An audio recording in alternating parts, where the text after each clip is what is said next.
नमस्कार साथियों, आप सबका पुनः स्वागत है श्रद्धा एस्ट्रो ज्योतिष में। तो भगवत गीता की इस सीरीज में हम आज अध्याय 2 श्लोक संख्या 6 पढ़ेंगे और आप ये प्लेलिस्ट हमारे दोनों ही चैनल श्रद्धा एस्ट्रो ज्योतिष और सनत वाजपेयी यूट्यूब चैनल दोनों पे ही ये उपलब्ध है।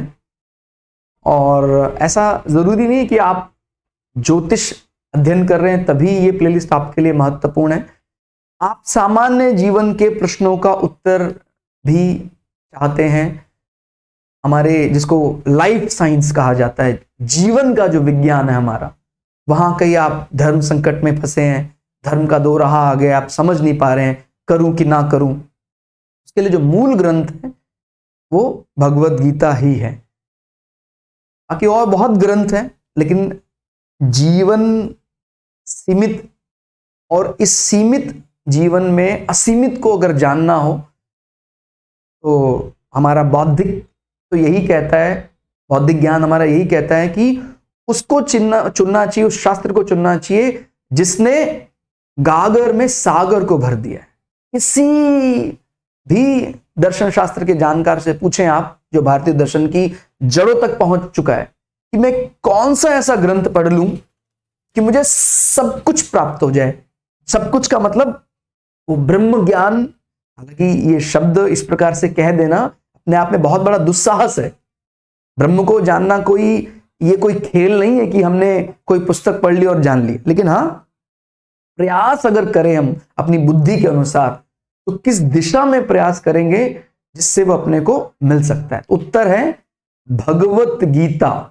तो हमने अपने चैनल में बहुत ज्यादा अलग अलग ग्रंथों को अभी फिलहाल ना रखे, हमने यही निर्णय लिया है कि हम भगवत गीता के श्लोकों को अलग अलग उसका अर्थ आपके सामने यहां रखेंगे।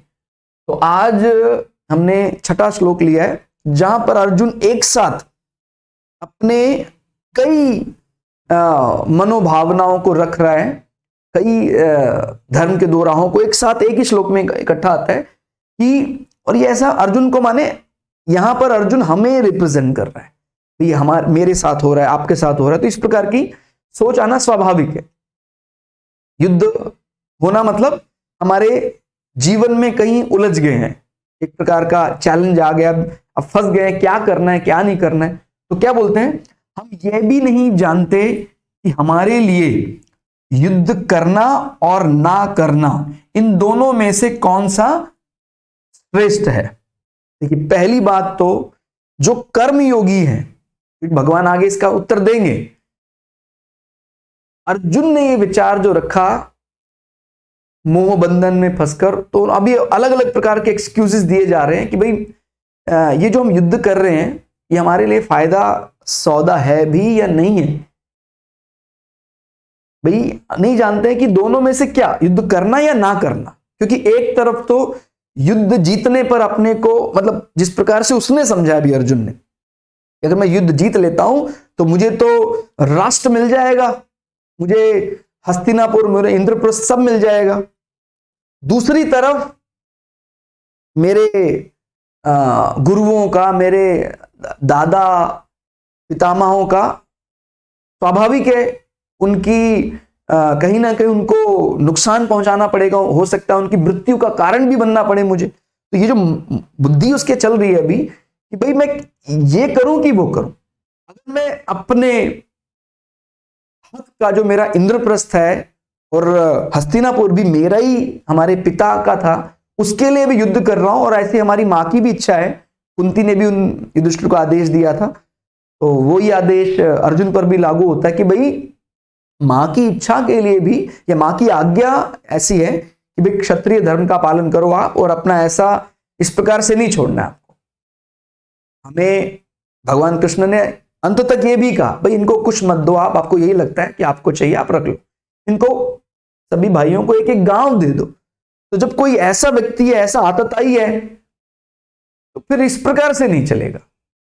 जब हर प्रकार से सारे दरवाजे बंद हो गए, तो फिर तभी मां ने आदेश दिया कि इसी दिन के लिए तो क्षत्राणियां अपने पुत्र को जन्म देती हैं, कि जब कोई सामने वाला इस प्रकार की बात कर रहा है, वो तो हमारी विनम्रता को, हमारे आदर सत्कार को हमारा कमजोरी समझ रहा है दुर्योधन। और सामने वाले जो और उसके हितैषी हैं वो उनके पास उनकी हां में हां मिलाने के अलावा कोई रास्ता नहीं है। अब ऐसी स्थिति में अर्जुन के मस्तिष्क में ऐसा विचार आना सरासर गलत है कि भाई मैं युद्ध कर रहा हूं सिर्फ हस्तिनापुर जीतने के लिए, ऐसा नहीं। क्योंकि किसी वस्तु की सिर्फ उपभोग की लालसा हो, उसके लिए हमने किसी दूसरे राष्ट्र पर हमला कर दिया है और उस राष्ट्र को जीतने में हमारे पिता या पिता समान या गुरु सामने आड़े आ रहे हैं, फिर तो हम विचार कर भी सकते हैं। लेकिन ये कोई और राष्ट्र के लिए थोड़ी युद्ध हो रहा है, ये तो हमारा ही है। और बड़ी विनती करने के बाद उन्होंने हमें, कौन है अर्जुन? पांडु पुत्र। और पांडु कौन? पांडु जो वहां के राजा थे, जिन्होंने सिर्फ इस शर्त पर कि भाई ये अभी वनगमन जा रहे हैं, कुछ दिन वनवास के लिए जा रहे हैं, तो आप उनके भाई हैं, नेत्रहीन है, आप धृतराष्ट्र को गद्दी पर बिठाया जाए। लेकिन मूल रूप से तो राजा पांडु ही थे, तो पांडु के पुत्र युधिष्ठिर का ही राजेश अभिषेक होना चाहिए था। लेकिन किसी लालच के कारण धृतराष्ट्र के मन में आया कि नहीं, राजा तो मुझे ही बनना चाहिए था, नेत्रहीन है तो क्या। मतलब देखिए, ये विचार आना स्वाभाविक है, इसमें कोई गलत नहीं है। लेकिन आपने अपने को ज्यादा समझदार मानकर अपने गुरुओं को सबने मिलकर तय किया, किसी एक व्यक्ति ने तय नहीं किया कि पांडु को राज्य दिया जाएगा।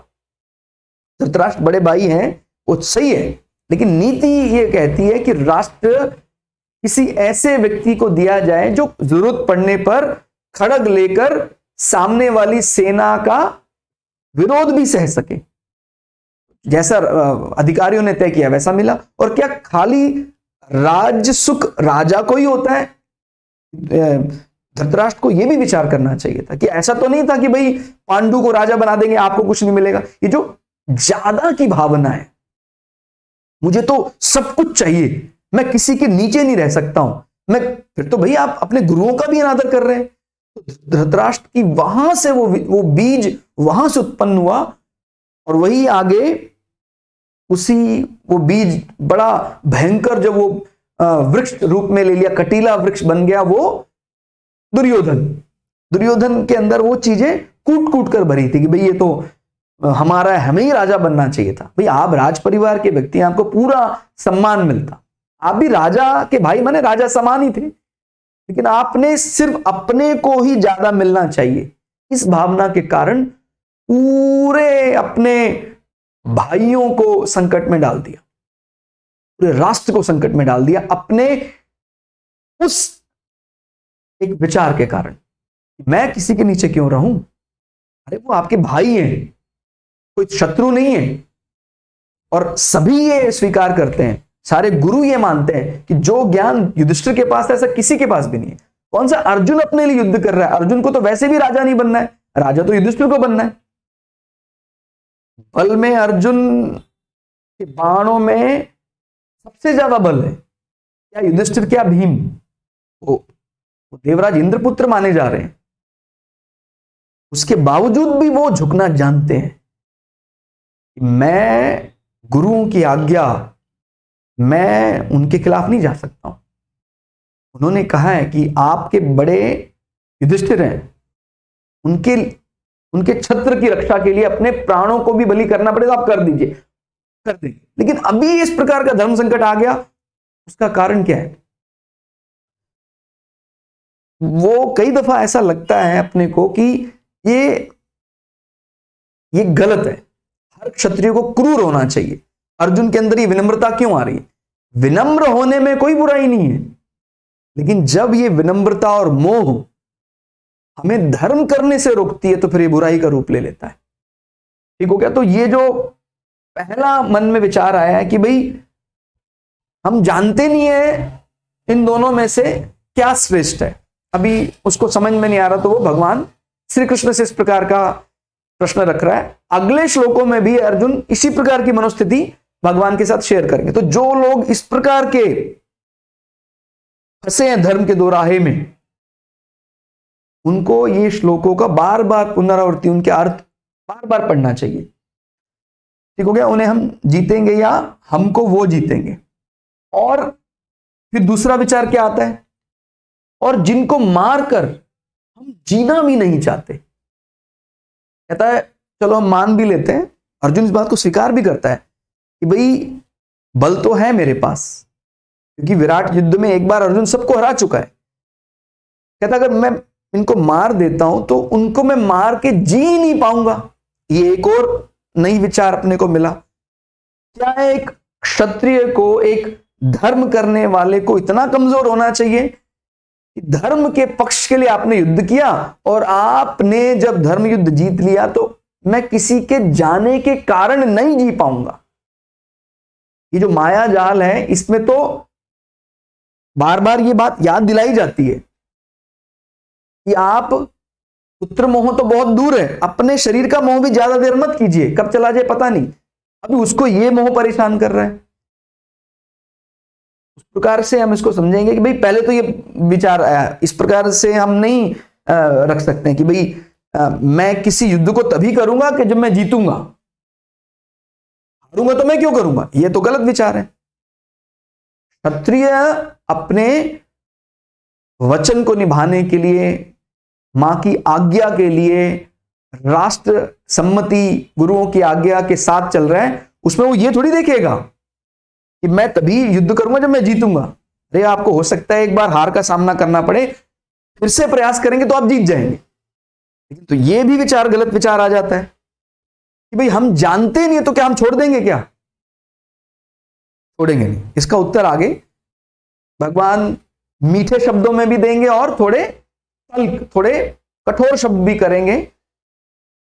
भगवान ने एक इंडिकेशन तो दे दिया। अगर दूसरे अध्याय के कुछ पहले श्लोक देखेंगे, जहां वो अर्जुन को, जो इतना वीर योद्धा है, उसको संज्ञा दे रहे एक नपुंसक की कि भाई ना तो तू पुरुष है ना तू महिला, कैसी बात कर रहा है तू।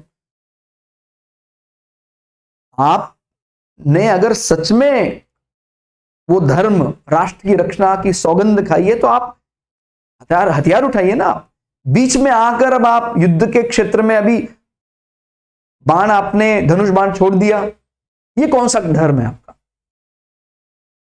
क्योंकि अगर अर्जुन धनुष बाण त्याग देता है तो फिर पूरी सेना पांडवों की ये सोचने पर विवश हो जाएगी कि युद्ध करें कि ना करें, क्योंकि वो उनकी सेना का एक योद्धा नहीं है, वो सबसे दमदार योद्धा है जो अकेले सबको हरा चुका है एक बार विराट युद्ध में। तो इस प्रकार की जो मन में विचार आ रहा है कि भाई हम युद्ध करना चाहिए कि नहीं करना चाहिए, और ये भी नहीं जानते कि हम जीतेंगे या वो जीतेंगे, ये विचार भी गलत है। इस विचार का कोई अर्थ नहीं बनता है कि जीत के लिए युद्ध किया जाता है क्या। और जिनको मारकर हम जीना भी नहीं चाहते, वो ही हमारे आत्मीय धृतराष्ट्र के पुत्र हमारे मुकाबले में खड़े। वैसे एक प्रकार से देखा जाए तो यहां एक बात अच्छी तो दिखाई देती है कि भाई इतना बली होने के बाद भी अर्जुन में, और इतना धृतराष्ट्र के पुत्रों ने इनके साथ इतना छल किया, फिर भी वो अपना मानते हैं। ये तो सबको सीखना है कि अगर हम आत्मीयता की दृष्टि से देखते हैं, परब्रह्म परमात्मा की दृष्टि से देखते हैं, तो देखिए सभी का रूप विद्यमान है, वही ईश्वर का ही रूप सब में विद्यमान है। इतना होने के बाद भी अर्जुन की हमें तारीफ करनी पड़ेगी यहां कि उनको मार कर क्या हम जी सकते हैं। सामने वाला व्यक्ति नहीं मानता है, बड़ी विचित्र बात है। दुर्योधन तो बोलता है आज मर जाएं सारे, मैं तृप्त हो जाऊंगा, लेकिन फिर भी ऐसी विचारधारा, वो जानता है अर्जुन कि ये हमें मारकर तृप्त हो जाएगा, फिर भी अर्जुन नहीं मारना चाहता है। ये एक सच्चे वीर योद्धा की निशानी है, जो पूरी तरह धर्म के अधीन है, जो धर्म में रहकर काम कर रहा है। तभी तो मतलब कभी आप युधिष्ठिर का बल जानेंगे तो आपके तो होश उड़ जाएंगे। युद्ध को जीतने के लिए अर्जुन तो फिर भी बाण का प्रयोग कर रहा है, युधिष्ठिर तो खाली संकल्प मात्र से युद्ध जीतने की ताकत रखते हैं। वो धर्मराज के पुत्र हैं। और ऐसा एक इंडिकेशन महाभारत में आया भी कि सारे बड़े बड़े योद्धाओं को यक्ष ने चित्त कर दिया। जो यक्ष संवाद आपने पढ़ा हो कभी, यक्ष ने जल पीने से रोका, उन्होंने पिया और उनके प्राण चले गए। जिन देवराज इंद्र के पुत्र को बड़े बड़े योद्धा नहीं हरा सकते थे, उनको एक सरोवर का जल पीते ही वो प्राण उड़ गए उनके। और उन सबको वापस लाने वाले धर्मराज युधिष्ठिर। तो वो तो ग्रंथ बोलता ही है, धर्म ही सबको धारण कर रहा है, इस बल का कोई महत्व नहीं है। अगर धर्म यहां से गया, अर्जुन का बल खत्म। भगवान हमारे साथ हैं क्योंकि धर्म हमारे साथ। ठीक हो गया? भगवान कृष्ण हमारे साथ क्यों हैं? क्योंकि धर्मराज हमारे साथ। अभी धर्मराज चला गया, धर्म भगवान खत्म, भगवान नहीं जाएंगे हमारे साथ। ये अपने को विचार रखना है। अभी उसके मन में क्योंकि मोह का ऐसा पर्दा आ गया है, जो एक खूबी होना चाहिए था वॉरियर की, एक योद्धा की, ये तो एक खूबी है, अपने को ये सीखना है कि हमारा कोई संबंधी, रक्त संबंधी, ब्लड रिलेशन में है, वो बुरा कार्य कर रहा है तो ऑफिशियली हम उसके विरोधी हैं, लेकिन अगर कभी पारिवारिक संबंध में वो मिलता है तो अभी भी हम उसको उतना ही स्नेह करते हैं। क्या विचार है? ये विचार भगवद गीता ही दे सकती है। अर्जुन उतना ही स्नेह कर रहा है, कहता हम उनको मार के क्या जी सकेंगे? हालांकि यहां तक तो ठीक है, लेकिन इस कारण से मैं युद्ध नहीं करूंगा, इस कारण से मैं कोई ऑफिशियल एक्शन नहीं लूंगा, मैं जो मेरा व्यवहार का ज्ञान है वो मैं खत्म कर दूंगा, वो गलत है। आप अपने व्यक्तिगत संबंधों को अपने व्यवहार के ज्ञान के ऊपर अप्लाई कर रहे हैं, ऐसा गलत है। तो ध्यान रखना है, कोई हमारा संबंधी है, उसके लिए आत्मीयता दिखाना अच्छी बात, लेकिन कोई हमारा संबंधी इसीलिए वो अधर्म करेगा तभी भी हम उसके साथ हैं, ये गलत बात। उसको हम दोबारा शुद्ध कर सकते हैं, शुद्ध करने का प्रयास कर सकते हैं। जब दंड देंगे तब तो इतना बल होना चाहिए ना कि नहीं, तूने गलत किया, दंड तुझे बराबर मिलेगा, लेकिन मैं दंड नहीं दूंगा क्योंकि वो मेरा अपना है, ऐसा गलत है। ये तो विचारधारा एकदम गलत है। तो अर्जुन के मन में कौन कौन सी विचार आया है कि भाई हमारे लिए युद्ध करना और ना करना, इनमें से कौन सा ज्यादा श्रेष्ठ कर जान पड़ता है? कि युद्ध करेंगे तो राज्य मिल जाएगा। अभी उसको ऐसा लग रहा है शायद भगवान ने ये बात बोली है कि राज्य के लिए युद्ध कर, ऐसा उसको लग रहा है। और फिर दूसरा विचार क्या आता है कि भाई हम ये भी नहीं जानते कि जीतेंगे कि हारेंगे। अभी ये विचार भी पूरी तरह गलत जान पड़ता है, क्योंकि आप युद्ध इसलिए थोड़ी करते हैं कि हम जीतेंगे तभी। युद्ध के लिए अच्छी प्लानिंग करना ये बहुत बढ़िया है, क्योंकि फल तो हमारे बस में है ही नहीं ना। हम तो अच्छे से अच्छा व्यवस्थित कर्म कर सकते हैं, बहुत बढ़िया कर्म किया हमने, एक भी चूक नहीं की, फिर भी हम युद्ध में हार गए, लेकिन हम पुनः प्रयास करेंगे, फिर दोबारा हार जाएंगे, फिर पुनः प्रयास करेंगे और फिर जीत जाएंगे। तो ये वाली जो प्रवृत्ति है, ये प्रवृत्ति होनी चाहिए ना। लेकिन ये प्रवृत्ति कहां से आ रही है? ये कहीं ना कहीं, इस बात को समझिए, ऐसा नहीं कि अर्जुन जानता नहीं है, अर्जुन बुज़दिल है, ऐसा बिल्कुल नहीं है। कि प्रवृत्ति आ कहां से रही है? फिर ये हमारी एक गलती की वजह से, क्योंकि हमने मोह बल को ज्यादा बढ़ा दिया है। और अगर मोह बल ज्यादा हो जाएगा तो हमारा हमारी जो विवेक है वो काम नहीं करता है, और वो गलत गलत चीजें हमारे सामने कुतर्क रखने लग जाता है विवेक। तो विवेक तभी काम करेगा जब मोह को निकालोगे, तभी तो विवेक काम करेगा। अभी अगर विवेक काम करता तो फिर तो ये बात आती है ना, भाई ये व्यक्ति अधर्मी है, मेरा भाई है, उसको सारे जो मेरे भाई होने के अधिकार है वो मिलने चाहिए, लेकिन वो अधर्मी है, पूरे राष्ट्र को वो अधर्मी परेशान करेगा, फिर आपका बल आपको क्यों मिला है? उस बल का प्रयोग करके हटाइए ना उसको। अगर सही विवेक होता, मोह बंधन ना होता, तो इस प्रकार से विवेक काम करता। और फिर मृत्यु या जन्म, वो तो ईश्वर पहले ही सबको बता चुका है कि भैया इसके लिए शोक हम करते हैं, वो ठीक बात है, लेकिन वो शोक करना व्यर्थ है, क्योंकि दूसरे की तो छोड़ो, अपने प्राणों को पता ही नहीं कब चले जाएं, तो क्या मैं उनके प्राण चले जाने पर मैं जीऊंगा क्या? इस प्रकार की विचारधारा गलत है। हम धर्म के लिए जीते हैं, हम उसके लिए इसके लिए थोड़ी जीते हैं। लेकिन अर्जुन के मन में ऐसा आ रहा है, हालांकि जिसके लिए वो विचार कर रहा है वो बहुत सामान्य है, लेकिन यही शास्त्र बता रहा है कि भाई चाहे कोई कितना सम्मानित ही क्यों ना हो, जब धर्म युद्ध में सामने वाले को पराजित होना है, उनके प्राण भी चले जाएंगे, तो आपको अकेले जीना है धर्म के लिए। वो मर गया है तो आप भी मर जाएंगे, ये गलत है। ठीक हो गया? तो धर्म के लिए जीना है, हमारा पूरा दर्शन ही तो धर्म पर टिका हुआ है। तो हमने इस श्लोक का अर्थ आप लोगों के साथ शेयर किया। आपको कितना ये अर्थ सार्थक लगा आप कमेंट करके जरूर बताइएगा। मिलते हैं अगली वीडियो में, तब तक के लिए जय श्री भगु पराशरा, जय श्री शुक्राचार्य, नमस्कार।